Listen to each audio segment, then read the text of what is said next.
So, okay, let's get started. So, we dropped at uh, blinding and unblinding. So we'll start with the case report form. So, what is case report form in clinical trials? So, basically, the trial sponsor, they cannot collect the patient's medical records, which the doctors and nurses write in the hospital. Okay, those are called source data, and that has patient's confidential information in it, and the whole history of that patient, and that is called raw data. And no drug sponsor, the company who is conducting the trial of that drug, they cannot collect that raw data because of the data protection rules and everything. So that is this case report form.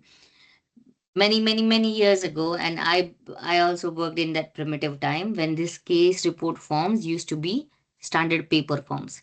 So basically, if there is a blood test report generated by the hospital, there is another paper based CRF form where all the data needs to be handwritten from that actual blood report to this case report form. And this case report form only have subject number, patient number on it. It does not have name or date of birth or any other identifiers. And this case report form, that the sponsor used to collect it, like for example the CRA, when they go on the hospital, they will collect a copy of that CRF form and bring it to the sponsor files. So that used to be in that time, primitive time, I would say. Now we have um, electronic case report form, meaning whatever the trial data the sponsor wants to collect. Okay, whether it's adverse event or how frequent, up to how long that patient stayed in the trial or whatever, clinical trials data, that is collected in electronic case report form now. If you want to gather examples of these companies who help in building this case report forms, one of the most popular is Medidata. So if you're looking for jobs and stuff, Medidata is one of the company you can look into their careers and stuff. Bioclinica is there, Inform is there. So these are the companies who prepare and support with this database development for clinical trials. Okay, clinical trial study. So, I mean, you all know the layman term, but it's just investigation in human subjects intended to discover or verify the clinical, pharmacological, and other pharmacodynamic effects of an investigational product. So, basically, any testing of the drug done in on animals or in laboratory is called non-clinical studies, but when it comes to human, it becomes first in human clinical trial, and that's where it gets the stamp of a clinical study. Okay, clinical study report, it's also referred as CSRs. This is a comprehensive report which is created at the end of the trial. Okay, it's a total trial summary of how many patients were enrolled, how what percent of patient completed the whole study, what percentage of the patient completed were terminated early for whatever reason, what were the frequency of the adverse events. Everything is summarized, whether the drug was efficacious or not, things like that. And this needs to be completed irrespective of whether your trial is early terminated or completed. If I give example of my recent study, so we were doing this ophthalmology study, a phase 3 ophthalmology study, which got prematurely terminated because when we did an interim analysis, that means the testing of the data which was collected so far, we found that the drug is not a- as efficacious as we hypothesized in the clinical trial protocol. Okay, so now obviously, running a clinical trial, you need a big budget. So if that the drug is not as efficacious as you had predicted, and if it fails to meet the primary and secondary endpoint of the clinical trial protocol, then there is no point to continue the study. In those cases, sponsor can also early terminate the trial. Okay, I know this, some of the terms I used are a bit complex, but I will cover that bit in when I cover the clinical trial protocol.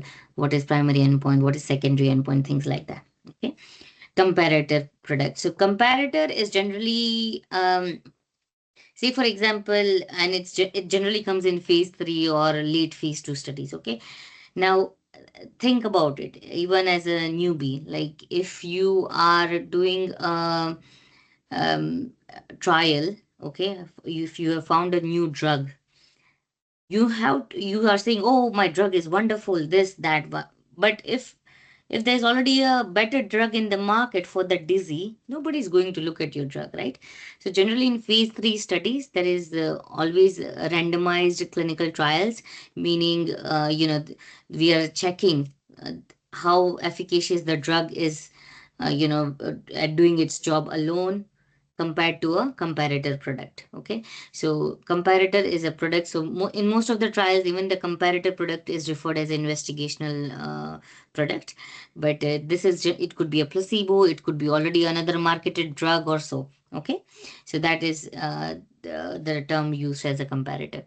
Compliance, I mean, adherence to all the all the trial related requirements, GCP requirements, and applicable regulatory requirements. So, besides the general IC GCP, all the different countries in the world will have their own regulatory requirements as well. So, when a sponsor is conducting a trial, they'll have to respect that as well and comply with those rules as well in that country. Moving to the next slide. Confidentiality, prevention of disclosure to other than authorized individuals. So now, I think over last 7-8 years, even in the Europe, GDPR regulations came into effect. That meaning that confidentiality should not be only limited to the patient's data. It should also be limited to the data of the people who are working in research.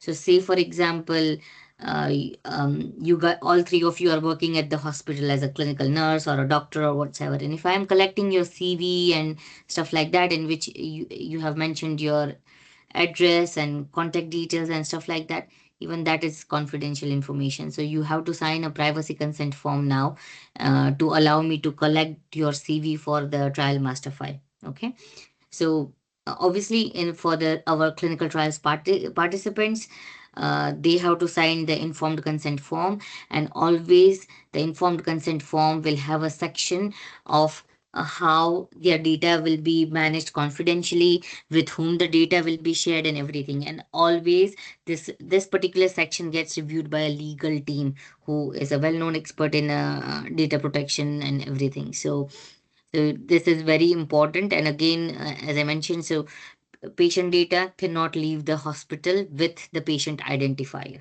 Okay, so we have to collect the data anonymous only and in the ECRF or CRF. Okay, contract.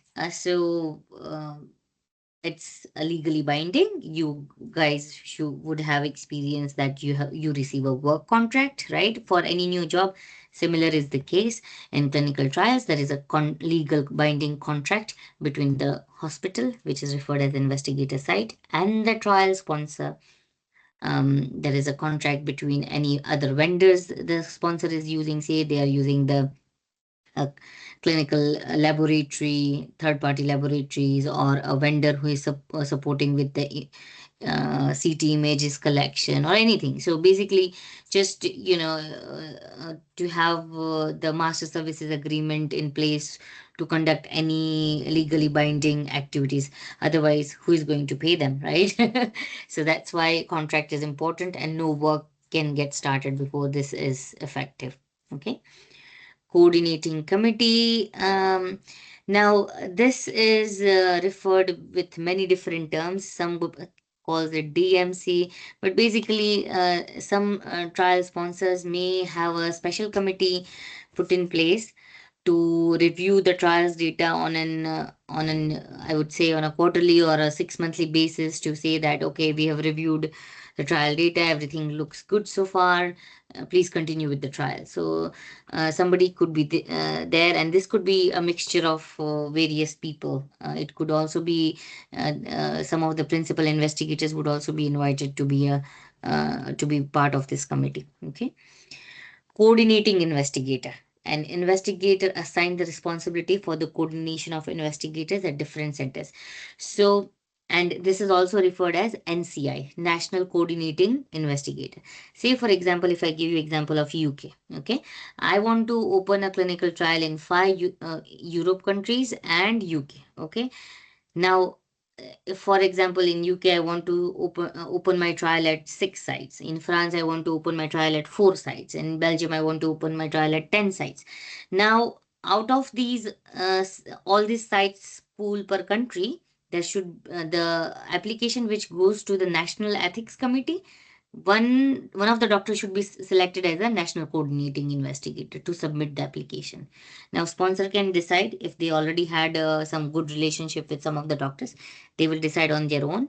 Or in some countries, some PI might submit their interest that, hello, I would like to be the coordinating investigator. I've done this in the past. I'm good at doing it. Blah blah blah. So it depends, but basically it's just for submitting the ethics submissions and stuff like that. But otherwise, or rest all the investigators have to do the same job, to get the trial patients, and it doesn't matter, whether you are the NCI or not. Okay. Contract research organization. Now, there are so many large and small uh, pharma and biotech companies right now. So not all of the companies are happy to hire a team of 100 people to run the trial. What's easier for them is to hire a contract research organization. Now, CROs are, if I give you examples, are like IQVIA, LabCorp, PPD, Thermo Fisher Scientific, Syneos. All of these are contract research organizations, meaning they do not develop the drug, they do not invent the drug or so, but they will provide services to run the trial. The services of the regulatory submissions, the services of clinical monitoring, the services of contracts management team, the site payments team, depending on how much work the sponsor wants to keep in house, and how much work he wants to delegate it to the CRO. Say I'm a sponsor, I have a team of my regulatory team. I don't want the CRO to do the regulatory submissions. I only want CRO's help for the monitoring visits and stuff. Then we can have a contract in place with the CRO just to cover those roles. So that is what CROs do. Direct access. So who gets direct access to the clinical trials patients data? Now this is the raw data I'm referring to, and this the clinical trials monitor, CRA, gets direct access to this. Sponsor auditors get direct access to this, and if any inspectors come, they could have direct access to this. Obviously they have to sign the confidentiality agreement and everything, but these are the people who get direct access. And information about this is also mentioned in informed consent form to the patient, that okay, whatever your information we are collecting in the source data, these people will have direct access to it. Okay. Documentation. I don't know if you've heard, but a very famous saying, if it's not documented, it never happened. So very, very important. Even when the patient signs the informed consent form, besides the actual physical copy of the consent form, the doctors have to write in the source note that today Mr. Blah blah blah came to the clinic. I took his consent on consent version 2.3 for the trial. Blah blah blah. He is happy to proceed with the trial. I will call him next Monday to start his first dose. Blah blah blah. So basically, they have to document everything. Okay. So documentation is very critical in clinical trials because inspections are very common and are conducted at a very high frequency for the trials which are run in phase 3, and where the trial sponsors are going to apply for a BLA applications and stuff like that. So, if somebody's saying, oh, my drug is wonderful, and then the inspectors come and see that the trial was a disaster, nobody, the trial monitor were not hired to go and check the data and stuff, the application could be rejected. So very critical, documentation. If and I've heard this from my previous colleagues and managers as well. No question is a stupid question. If you do not know, you can always ask. It's better to ask than to be in dilemma and go the wrong way. Essential documents.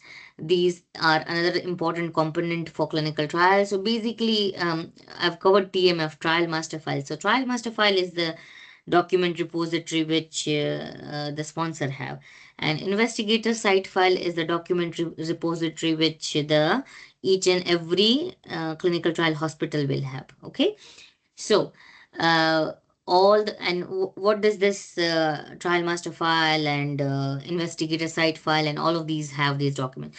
Important documents like clinical trial protocol, investigator brochure. I will do other separate sections to go through what information is there in these type of documents. But CV and GCP of the site staff who is going to work on the trial, basically everything which is needed to tell that, okay, at this hospital this trial is running, who is doing what, and how far the trial has progressed. So basically all the documents are there, and initially the documents are provided by the sponsor, but then it's the site's responsibility to keep on printing and filing the new documents. And these files are regularly checked by the CRA when they go on site to make sure that they are keeping up with the latest version and everything. Okay, good clinical practice. I've mentioned in my first session, it's kind of just a Bhagavad Gita of how you should run a clinical trial. But we have this good practices in all industries, right? Good pharmaceutical practice, good manufacturing practice, good documentation practice, etc. So basically, it's just a standard for the design, conduct, performance monitoring, auditing, recording, analysis, and reporting of clinical trials that provides assurance that the data and the reported results are credible and accurate, and the rights, integrity, and confidentiality of trial subjects are protected. One of the other reasons to follow these guidelines is just to have the standardization worldwide, right? If I do my trial in my own way and somebody else in Japan do their trial in their own way, what's the point? I mean, even if you found a Eureka drug, if you have not followed certain data integrity, confidentiality, and all of those rules and regulations, you would not be able to trust that drug, and you would not be able to expose that drug to the rest of the world, right? So that the standardization is very important. So the same drug, say for example, I conducted trial in 50 countries. If that's working, there are many countries which will approve the drug for use in their country as well, even if the trial was not conducted in their country, because they will consider some other countries as a reference. There is a particular term in regulatory, I forgot, but they can consider those as a reference, and approve use of those drug in their countries as well. So that's why it's very critical. Independent Data Monitoring Committee. So this is similar to what the we covered previously. Coordinating committee held by the sponsor. So just to they would analyze the data collected so far, look at the safety profile and everything. That nothing is very bizarre, or some of these adverse events are not seen at a higher frequency. We are not seeing same pattern of lots of serious adverse events, stuff like that, just to make sure. Because otherwise, if they see there are too many SAEs of the same pattern and it has turned out fatal and stuff like that, then they may also have to take a decision of early terminating a trial because of safety reasons. Okay, Impartial witness, a person who is independent of the trial, who cannot be unfairly influenced by people involved with the trial, who attends the informed consent process if the subject or the subject's legally acceptable representative cannot read, or who reads the informed consent form and any other written information supplied to the subject. So basically, it's if a clinical trial subject is not able to independently read the consent form and understand the content of it, a hospital can invite someone as an impartial witness to just explain the informed consent form and the trial processes to the patient without any bias. They would impartial witness cannot say, "Oh, yeah, yeah, yeah, the trial is very good, just go in it." No, they can't do that. They just have to be unbiased and explain to the trial patient that as per the informed consent process, these are the risks documented for this drug, these are the benefits, so and these are the procedures you'll have to go through. So please confirm whether you want to proceed or not. So that's the impartial witness. Okay. Independent ethics committee. Now, we covered briefly in the first session that all the if you want to run a trial in 50 country, you have to do a regulatory and ethics submission separately in all of those 50 countries. Okay. Now in Europe, we have recently had EUCTR, which came into effect. UK is not part of it, unfortunately, because of the Brexit. But in Europe, you can do a single application which can say, I want to open my trial in 10 countries. Then I can do a single application in the EUCTR, and that will go to the regulatory authorities of all of those 10 countries and the national ethics committee of those 10 countries, to make this regulatory process little bit streamlined. There are pros and cons of that as well, but I won't go into details. But basically, all the clinical trials needs to be submitted to the independent ethics committee, okay, in order to get the trial information reviewed. And then only once you have approval from the regulatory authority as well as the independent ethics committee, then only you can proceed with the trial. Okay. Now, the members of these ethics committee, they are not just medical professionals. There are non-medical members, there are legal members, different types of members form, and these are formed differently in different countries as well.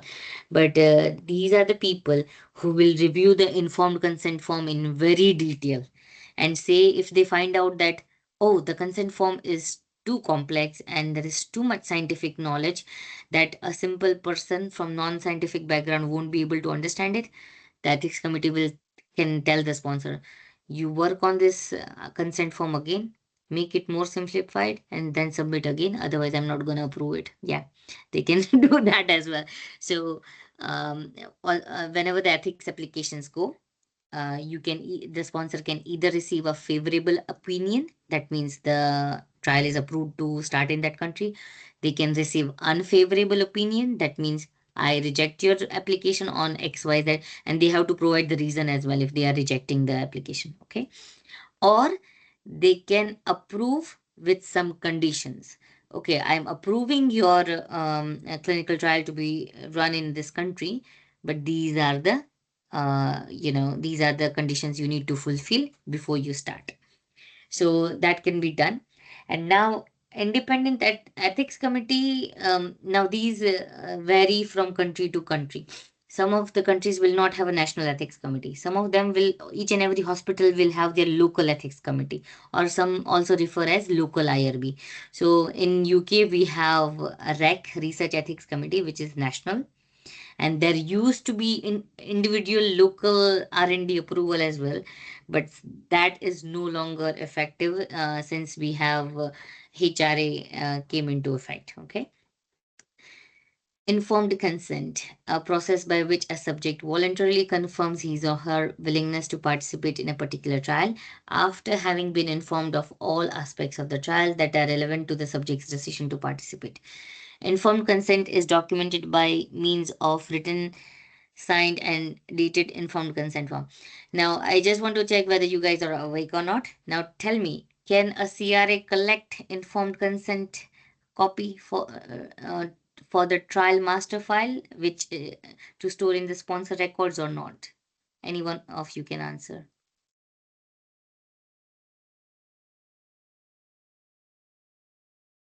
Okay, I think Can you repeat the question? can can a CRA, the clinical trials monitor, collect the copy of informed consent form for the trial master file or not? Or the informed consent form should only stay in the investigator site file at the hospital?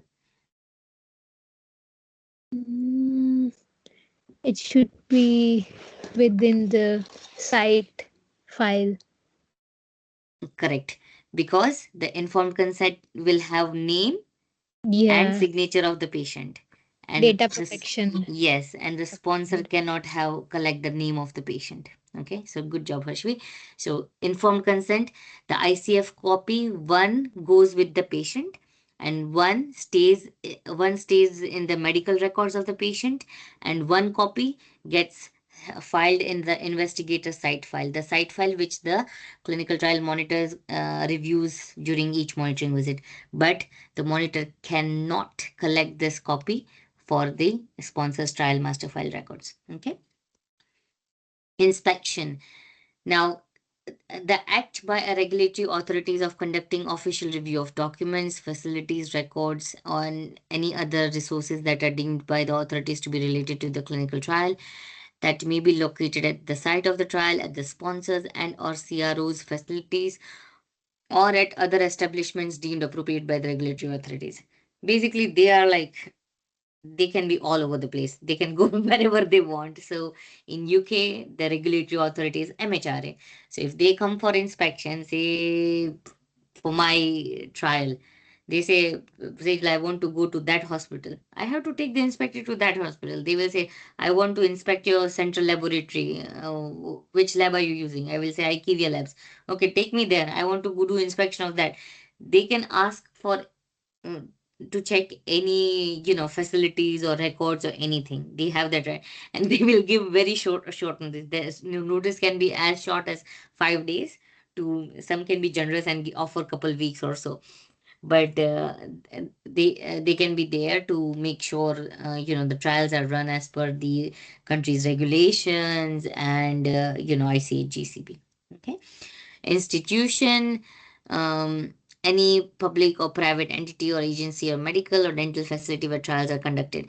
We generally don't refer these as institutions. We refer them as investigator sites in routine in clinical trials. Okay.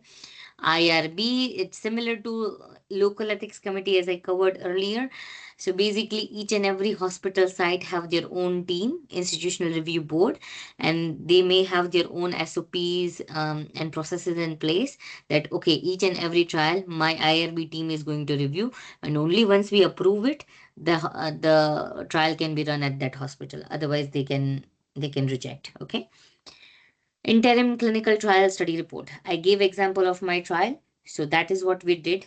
We had 900 patients, out of which about 50% of the patients had completed the study, and the other 50% of the patients had only completed 1 year in the study. So what we did was we did data cleaning of these data, what was collected so far, and analysis was done on that. And based on that data, we had the interim CSR, and obviously we had to make a hard decision of early terminating the trial. Okay. Investigational product. The drug is referred as investigational product or investigational medicinal product in a trial. So we never refer to them as a medicine. It's still under trial. That's why the word IP is used in the research. Okay. Investigator, the doctors are referred as investigator in trial. Now, at each hospital, there will be one doctor which will be selected as the main doctor, and that is referred as a principal investigator for that hospital. Okay. Same, my trial, I want to open at 200 sites. Each of these 200 sites will have to have a principal investigator for that hospital. Okay. Now that doctor can have another doctors added to their team. Say ophthalmologist is there, he can add five more ophthalmologists to his team to support him with running of the trial and everything. But all other doctors will be referred as sub-investigator. There can only be one principal investigator at a site. Okay. And investigator institution. Okay. Okay, it's a similar thing. Investigators brochure. Now, I don't know if you have heard, any of you have heard about SMPC, a summary of product characteristic. But when a drug is marketed, do you want to speak about it, Harshvi? Yeah, I have heard about SMPC. Do you want to give me a quick narration on what you know Uh, about it? So, basically, that is used in labeling, like for the labeling part, uh, Mm-hmm. right before, like, I'm not too sure how to put it in words. We use it for the labeling procedure in one of our assignments. Okay. Yeah. I'll so basically now you're working on the in the regulatory side on the GMP end, right? So you're working on the drugs which are already approved, already marketed. Okay. So Mm. SMPC is there only for marketed drugs. It will have all the details, the Mm. kind of a summary of that drug, side effects, dosing, preparation. If say pharmacy wants to see how to prepare this, that information. So SMPC is easily available on public websites like EMC and stuff, and it's only there for a marketed product. If somebody say, oh, give me the SMPC of the investigational product, no, that's not possible. Okay, it's Mm. only possible for marketed drugs. Investigators brochure is the document for the investigational product. Okay, so the drug which we have, Shivani, do you want to say ask something?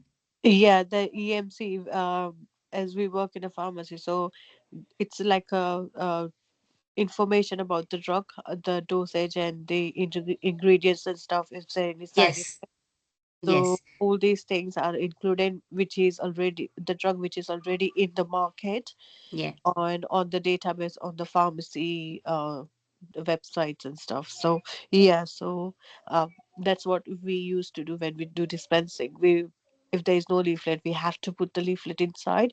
If the person mm, is taking any drug and if they have side effects, they can have a read, and yeah, anytime they can stop their medication if it's there is a reaction or any other. Sometimes some patient come, they are lactose intolerance and stuff, and some of the medication they have that type of ingredients in it. yeah, So sometimes they come and ask like, is it enterocoated, it has got lactose in it, they are reacted, they got reactions and stuff before by taking some different brands and stuff. So yeah, I think that's the only thing I can get, that must be yeah. the SMPC has been stated. Yeah, yeah. And also, say for example, the team who is working in the pharmacy and say, or the GP, if the patient comes out saying that, oh, I experienced XYZ side effect for this drug, and if Yeah. that data is not already existing in the existing SMPC, then that can also be submitted as a product complaint to the company who had marketed that drug, so that they can update their SMPC and add Mhm. those as a side effect and look into it of the possibility of relatedness to that drug. Okay, but Mhm. basically in clinical trials, if you remember, we discussed about comparator. So if our trial is having one, our IP, and two, a comparator, then obviously in the clinical trial documents, essential documents, we will have the investigator brochure for our IP and SMPC for the marketed drug. Okay, so and IB, it's required. It's a regulatory requirement to be updated on an annual basis. It's compulsory. So, say for example, a trial is running for 5 to 6 years. Every year they have to update the investigators brochure. Any new adverse events which occurred in the past year, say for example, birth date of my drug is 2nd January, then by the next year January I have to review that. Okay, are there any new side effects other than what was mentioned in the investigative brochure last year? If yes, they have to update it and submit it to the regulatory authorities. Okay, Legally acceptable representative, an individual or judicial or other body authorized under the applicable law to consent on behalf of prospective subject to, to the subject's participation in the clinical trial. Now, this can refer to parents. Sometimes in pediatrics clinical trials, children are allowed to provide assent, but parents are required to provide consent. And in some cases, when where the trials are being conducted for mentally challenged patients or any other vulnerable patients, we need to have a legally acceptable representative who is a legal carer for that patient, and they would need to consent per the applicable laws. Okay.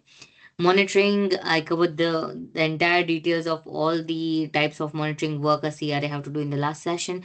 But in general, monitoring, I mean, when I was monitoring back in my days, I used to say, monitor is basically the auditor, but they just don't have to find out the mistakes. They actually have to help the site to rectify the mistakes as well. So it's double the job. But basically, it's just, to build good relationship with your sites, to make sure they understand the trial protocol. If they are conducting any mistakes, try to support them in rectifying that. Where are they struggling, and where if needed, if somebody are doing really big mistakes, then you also need to escalate and report it to the sponsor as a very non-compliant site as well. So it's it's a difficult job, but it's also quite interesting. I would say that you get a chance to build good relationship with your site staff as well. Monitoring report, after each and every visit the CRA do at the hospital, they have to write this painful monitoring report to say what they did at this particular visit, how many findings they found. They have to write down each and every finding, any action items for the site. Say, for example, um, the site had not printed the latest version of the ICF, or they did not print and file the CV and GCP of certain staff, or they did not file the National Ethics Committee approval in the investigator site file, or they had not completed the data of the trial patient, or they did not complete the informed consent log. There are so many things. So, any finding the monitor finds at that visit, obviously they have to make a note in their diary. They can't just write the report whilst they go on. I have seen some super, efficient colleagues doing that, but I personally was not able to do it. But basically, you have to summarize all your findings. What I used to generally do is I list out my findings. I sit down with my study coordinator at the end of the visit. Whatever task he or she is able to finish whilst I'm on site, I would do that rather than creating 10 action items for them. So basically, after each and every monitoring visit, a well detailed report has to be generated. And now there are these, most of the CROs have these fancy CTMS systems to create these monitoring reports. But otherwise, some small companies can just also use standard Microsoft Word file. There will always be questions on what needs to be answered by the CRA, and obviously there will be a detailed training to go through what is required for as per your protocol.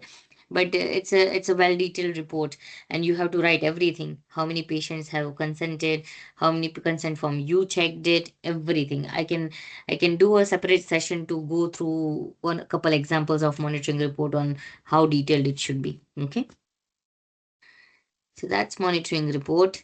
Multi-center trial, a clinical trial conducted according to a single protocol but at more than one site. And therefore, I mean, there used to be investigator-led studies just created at one site, which is not very common these days, to be honest. But basically, when the trial is conducted at more than two sites, it's called multi-center trial. Okay.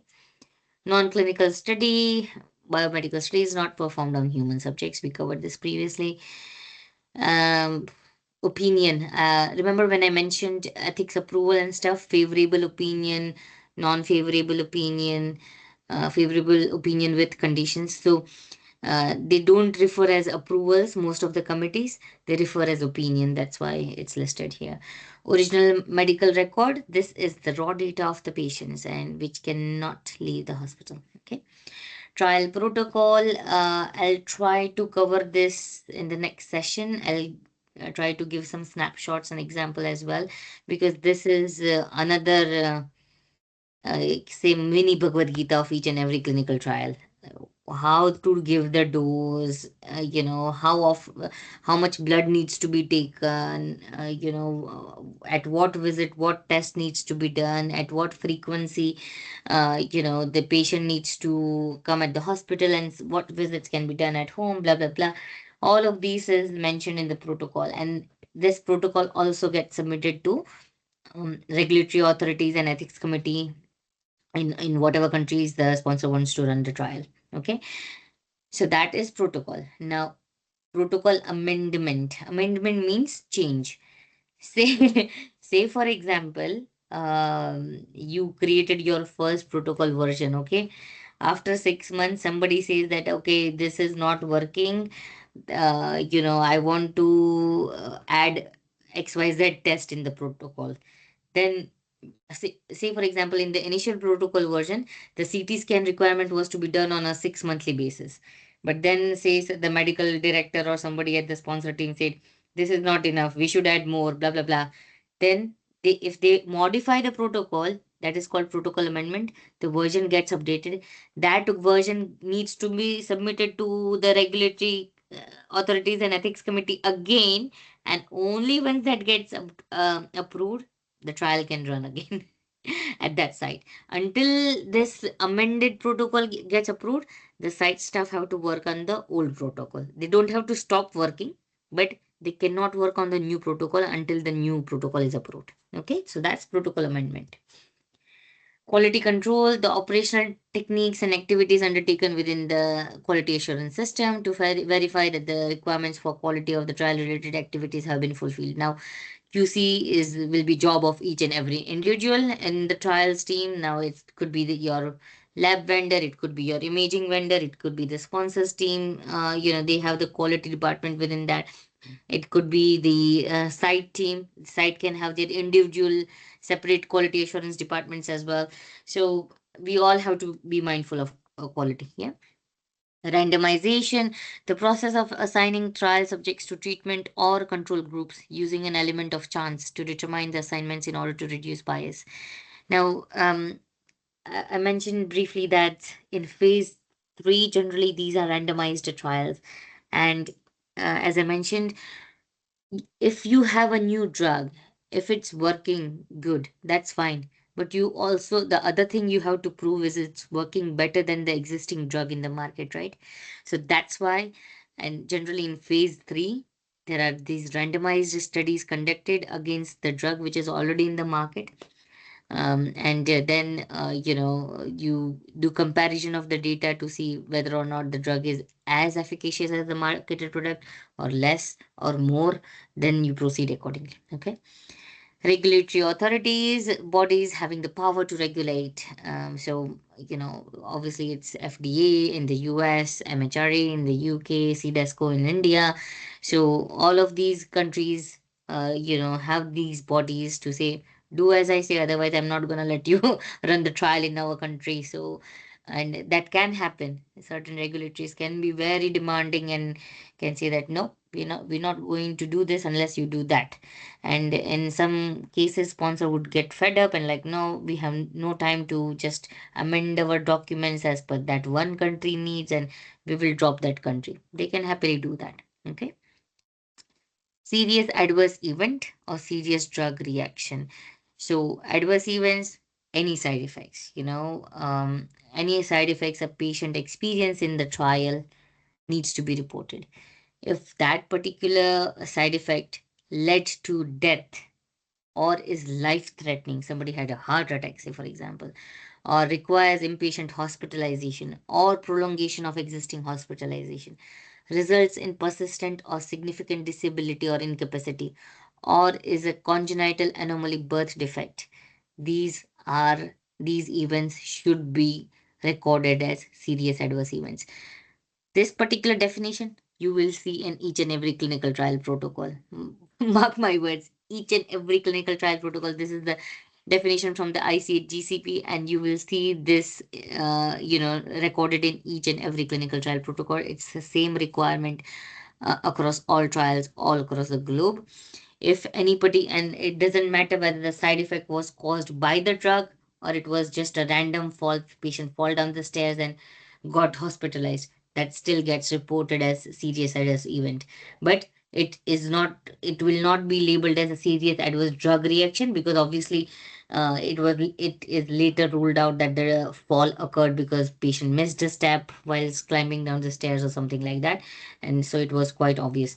But if, say for example, uh, patient fall down because they started feeling dizzy, then there is some possibility of relatedness to the drug. Then the investigator have to research more that there is a possibility that the drug could have caused it. Okay, so if you want to memorize this, feel free to memorize. But if you work in any trial in the future, you'll see this always in the clinical trial protocol. Source data, medical data of the patient. Okay, so that's referred as source data in clinical trial terms. Source documents, all the medical records, whether it's X-rays or blood test reports or anything. Those are or handwritten annotations of the doctor and the nurses. That's referred as source documents. Now, I haven't done monitoring for many years, but many of the hospitals in the UK are switching to fully EMR, electronic medical records. They are not keeping the paper medical records at all. So they are evolving as well, which is pretty good, and it makes the process little bit straightforward, and data collection and everything is quite easy. But I don't know if all of them have moved to electronic medical records. But this type of information gets collected during the site selection process as well. For example, when I mentioned a pre-site selection visit, monitor does. The monitor will have to mention in the report whether the site is using the paper medical records or the electronic medical records. Okay. Sponsor, the guy who has the drug, in simple terms. So basically they are responsible for overall the key decision maker, initiation, management, financing, everything.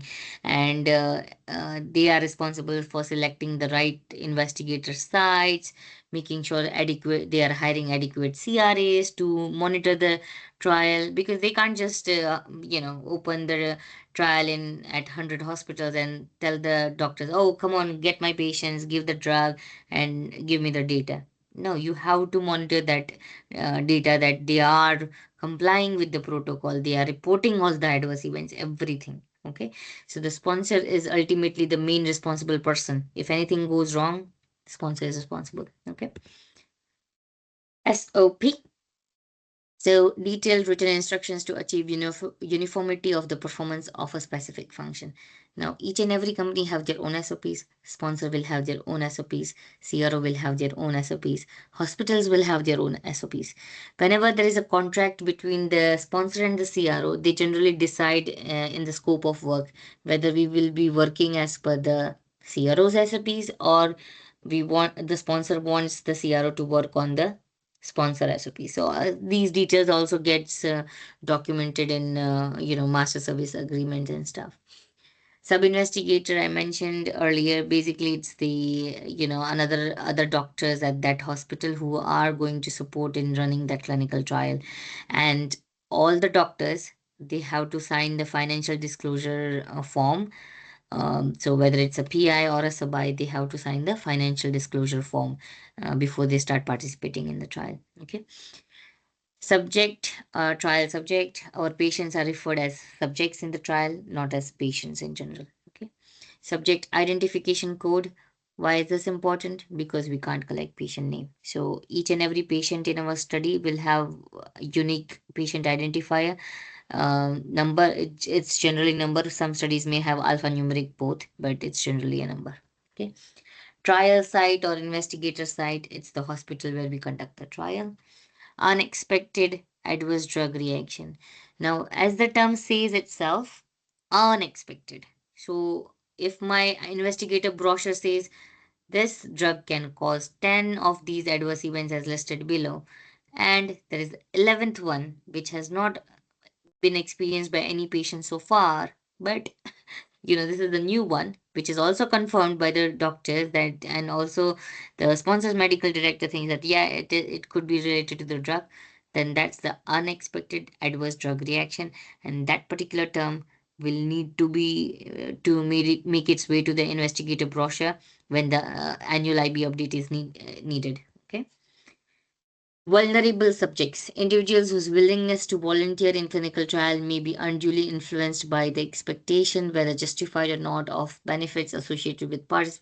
Basically, any subjects, any patients who are not able to, make independent decision, and there is a possibility that they might get influenced by other, the way it's being explained to them and stuff. Those particular patients are referred as vulnerable subjects.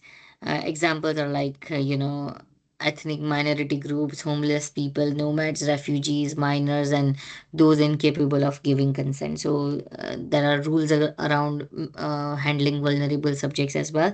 One of the other reasons it's mentioned separately in ICH-GCP is because many years ago in I think in Germany, there used to be clinical trials done on the prisoners. Now that's not ethical just because they've done some crime. You can't just inject them with any drug, right? But that used to happen. That's why it's critical around that as well.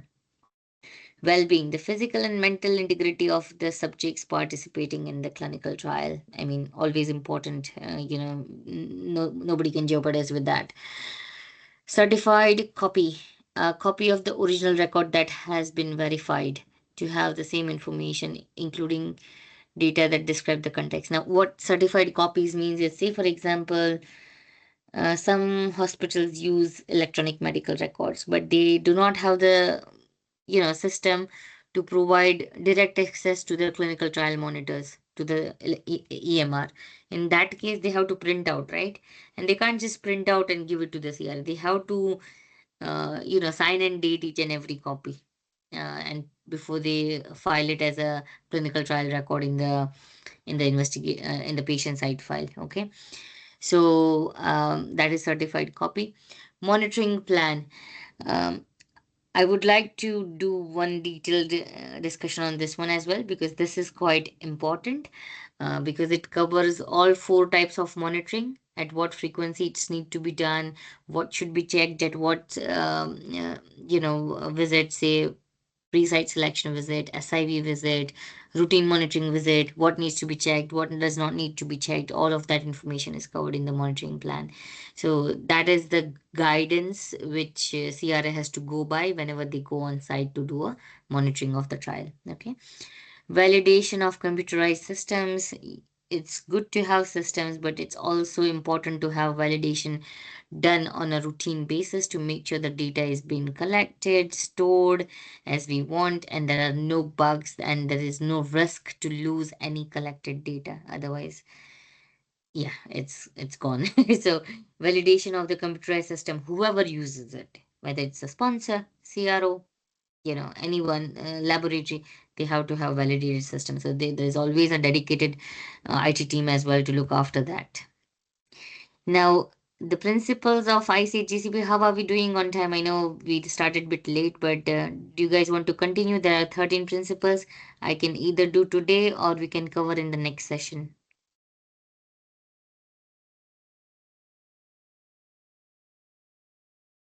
Hello?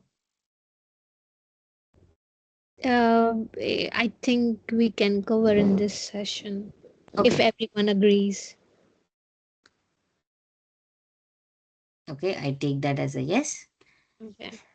Okay, so there are 13 principles, and it's basically do it the right way.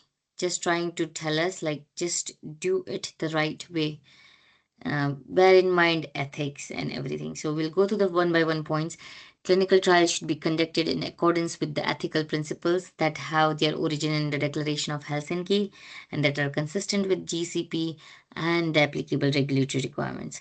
So, in the first session, I mentioned a little snippet about the Declaration of Helsinki, how that thalidomide incident happened, and the little babies were born with the deformed arms, and a negligence can ruin so many lives, right? That's why it's so important to do follow each and every step in clinical trials, okay? And all these ethical guidelines of the current national ethics committees or the local IRBs, these are all derived from Declaration of Helsinki, okay? Before a trial is initiated, foreseeable risks and inconveniences should be weighed against the anticipated benefit for the individual trial subject and society. A trial should be initiated and continued only if the anticipated benefits justify the risks. If my drug is for cancer, but if it is creating 50 different issues for the patient, is it worth it? Patient is not going to be happy about the poor quality of life it has if it has so many bad side effects, right? So that is that is something a trial sponsor will always see, and that's why the early phase trials is conducted on a so much such as in a cohorts. Like the first cohort will have only 3 patients. The next cohort will have another 3 patients. It's just conducted in little groups to just make sure that there are no unexpected and very fatal side effects also. So we all always have to strike a balance that the benefits are more for the drug rather than the other side effects. Okay. The right safety and well-being of the trial subjects are the most important considerations and should prevail over interest of science and society. The okay, I think this 2 point good. So, I mean, science is the second thing. Nobody cares for science. I mean, we being the scientific professionals, we care for science, but if I am a normal person, I just care about my safety, right? So rights and safeties and data protection, all of that comes first, and then if the individual subject are happy about the trial, then only they should be participating. And that's why the informed consent is itself is a voluntary. If I participate in the trial today, and if after 2 months I say I don't want to participate anymore, I have that right to withdraw the trial participation. Okay.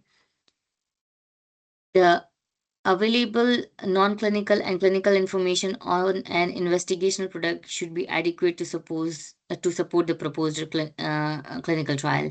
So the information which we collected in the laboratories while testing on mice, as well as the early studies like first in human studies or some just in vivo studies, that should be the initial report should be adequate to propose the first in human study. Okay.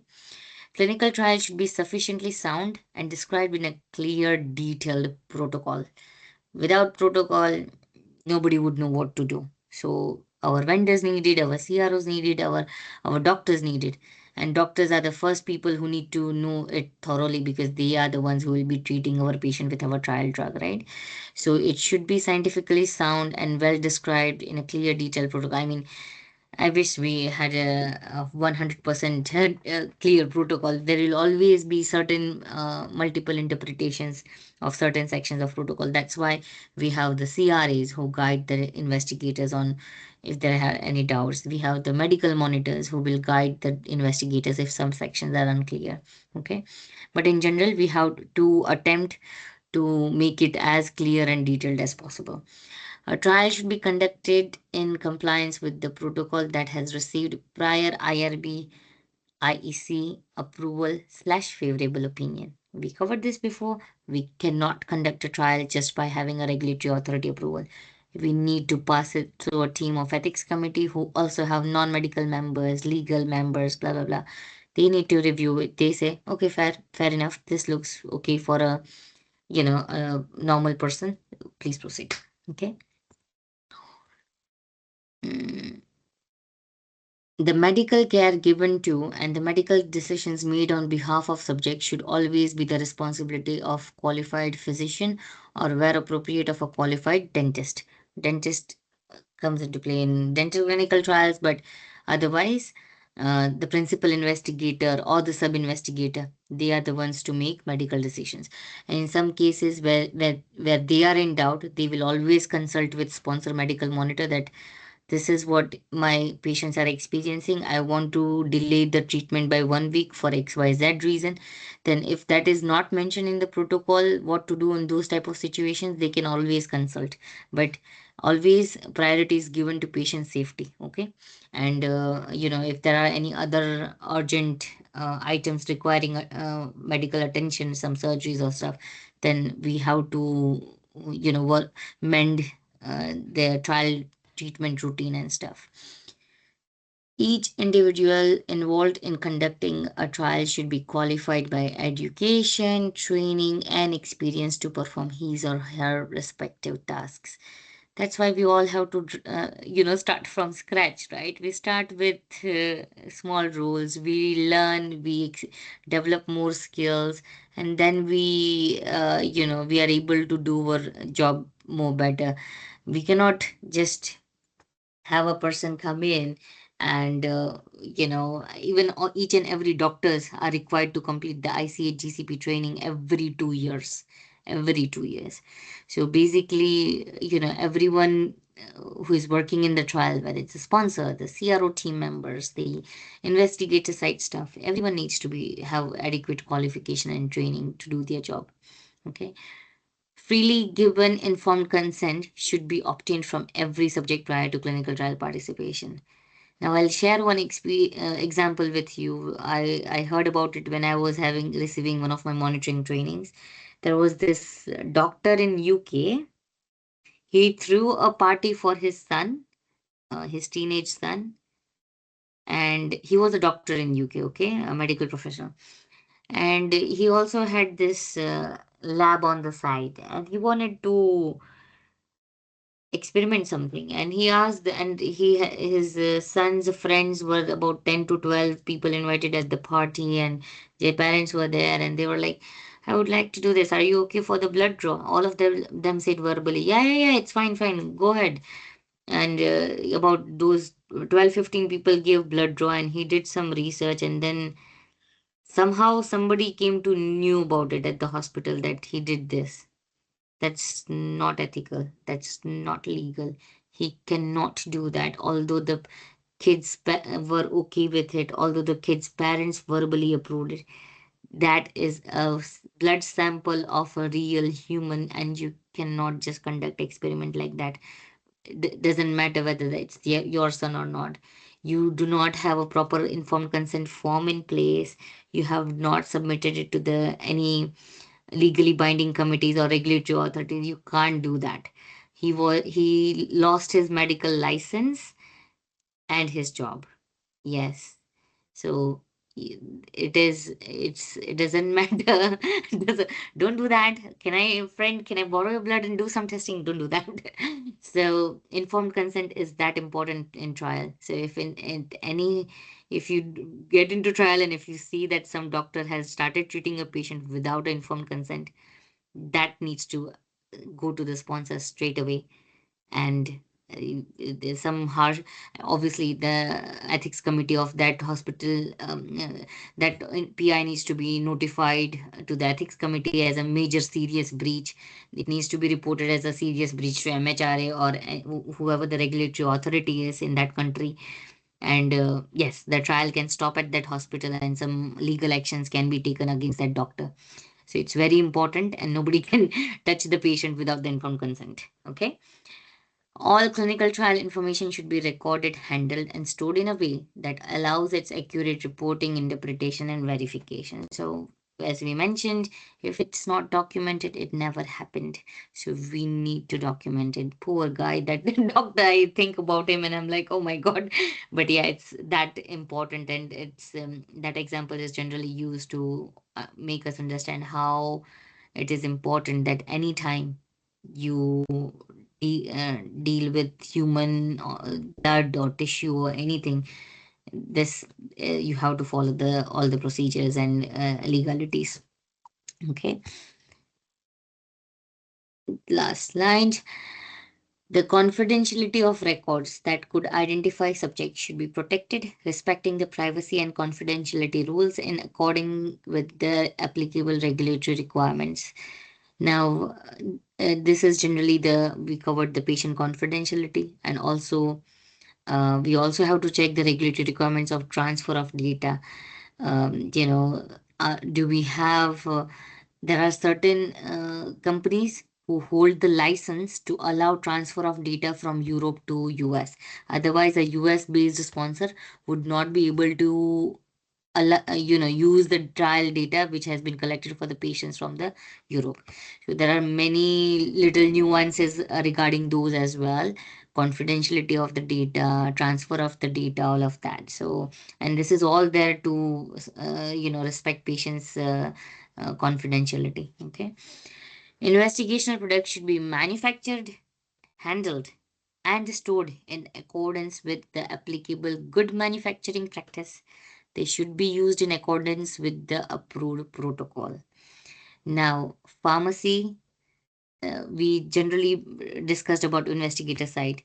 Each and every hospitals will have their pharmacy, and the investigational products are stored by the pharmacy team, and there is a pharmacy site file as well, and each and every dispensation record gets recorded in a log, master accountability log, subject specific accountability log, and obviously in the pharmacy system as well, electronically it gets recorded.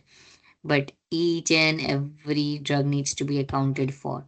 If I give you example of say a trial has a capsule drug, okay, if on a monthly basis patient has to take say 3 tablets every day, and there is a bottle of say 90 tablets given to the patient, and if the patient forgot to take tablet on few days or whatsoever, and the patient returned at 12 tablets, then they have to make a recording of that 12 tablets as well, and that bottle needs to be saved for the CRA will come, check, count, and confirm that yes, exactly 12 capsules were returned by the patient at visit 2 or second month of the trial drug, and that needs to be recorded. And they all CRA have to also make sure that those missed doses, wherever the patient remember, those are recorded in the CRF as well, that the patient missed these 12 capsules on these XYZ days.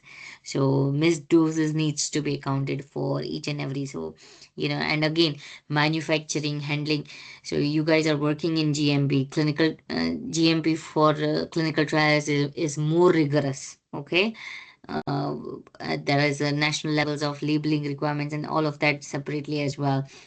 So obviously managing of that should be done appropriately, otherwise this can have impact on patient safety ultimately. Systems with procedures that assure the quality of every aspect of the trial should be implemented. Aspects of the trial that are essential to ensure human subject protection and reliability of trial design should be the focus of such systems. Now, systems could be of anything, right? See, we were discussing about the pharmacy. If our drug is required to be kept in the fridge or a freezer, what is how would I say that that fridge and freezer is a robust system and it's good? I cannot say that if I'm not getting access to the temperature records of that fridge and freezer. The monitor is required to review those fridge and freezer temperature records every month. Some pharmacy prefer to keep a central file only for all of their trials, because they are running, each hospital is running hundreds of trials, right, of different therapeutic areas. So they keep a central file of the fridge and freezer records, and the CRA can check that, or take out copy from that and then file it in the pharmacy side file, depending on how they are running. But yeah, each and every system needs to be, are they getting, what is the word, calibrated? Are the devices getting calibrated annually or not? So all of those little things needs to be checked. But yeah, so and that's why whenever a vendor is selected in clinical trial, they look after each and everything, whether they have a good system in place, whether they have this process in place to have the technicians conduct the this checks on a routine basis, or they are being very cheeky about not doing that on time. They are delaying their annual calibration stuff and all of that. So all of these are checked, how compliant the hospital is, what processes they have to do,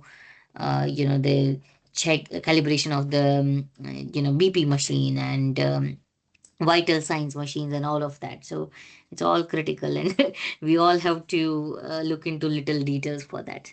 So that is all in a nutshell, that these are the 13 principles of ICH GCP. Basically, do it right way, raise question. If you see somebody is not being compliant, you ask them, you need, if this is required, you start doing it, things like that. So you will know more, in subsequent sessions about the clinical trial protocols and stuff. But that's all for today's session. Do you guys have any questions? No, it's clear. Okay. And anything from you, Shivani or Anupam? Any questions? No, I think you clear all the SOPs and the procedures needs to be done. So in the pharmacy, we also do the same thing like SOPs and stuff. If any incident happen, they added new SOPs and everybody has to read and sign and Yeah, follow yeah, the procedures. So yeah. recently, one SOPs has been added last month for Mm, regarding methotrexate.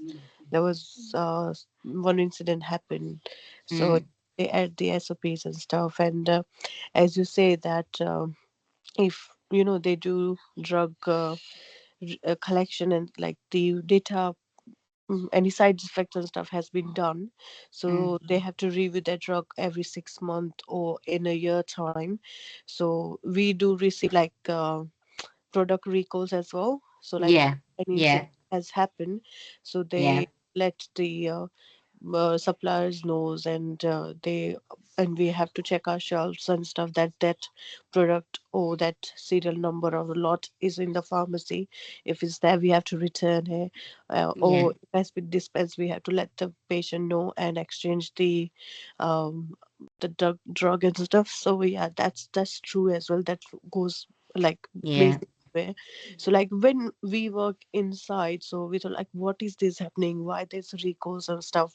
But these are the like really fatal reasons that has to be done for Yeah. safety and stuff. So It's yeah, it yeah, was it's really good. post-marketing pharmacovigilance. Yeah, So when the clinical that's trials, when background. we, yeah, Yeah, it's still important, because we again, should, say for yeah. example, phase three studies you could done in say 1,000 patient or 2,000 patient or 3,000 patient. Once it's marketed, that product is going to be accessible to lakhs and millions Yeah, of people, right? And yeah, everyone will have different safety profiles. So they have to keep on updating that, yeah. and The that's why we have post yeah. marketing pharmacovigilance in place as well. Yeah. Yeah, there was a one product which has been taken out from the market straight away. That was Mm-hmm. probably some of them know ranitidine that has Mm-hmm. been taken off. So it was like so popular for the gastric problems and stuff. Mm-hmm. So like really serious recall on that one. So they have taken out completely that drug from the market. Yeah, yeah. There would be some drugs which would need some Hmm. harsh decisions as well. Yeah, But and I'll stop recording now. yeah, and for the storage and stuff, like we have this drug has to be stored